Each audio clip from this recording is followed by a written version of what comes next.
பேரன்பு சிவ சொந்தங்களுக்கு என் பணிவான வணக்கங்கள்.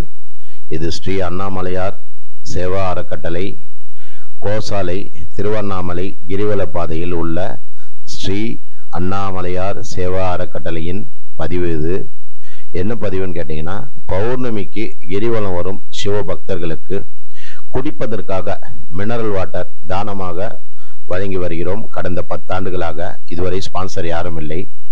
குடிக்க தண்ணியும் பாட்டிலில் புடிச்சின்னு போறதுக்கு தண்ணியும் நிறைய பேர் கேட்குறாங்க. இது கோடை காலம் என்பதால் தண்ணி நிறைய செலவாகும். இந்த காணொலியை பார்க்குறவங்க உங்களால் முடிஞ்ச உதவியை தயவுசெய்து இந்த கீழே இருக்கிற எனது ஃபோன் நம்பர்லேயே ஜிபே நம்பர் இருக்குது, அதில் வழங்குமாறு உங்களை பணிவன்போடு கேட்டுக்கொள்கிறது. ஸ்ரீ அண்ணாமலையார் சேவை அறக்கட்டளை அடியார்களுக்கு செய்யும் சேவை ஆண்டவனுக்கே செய்வதாகும். நன்றி. வாழ்க வளம்.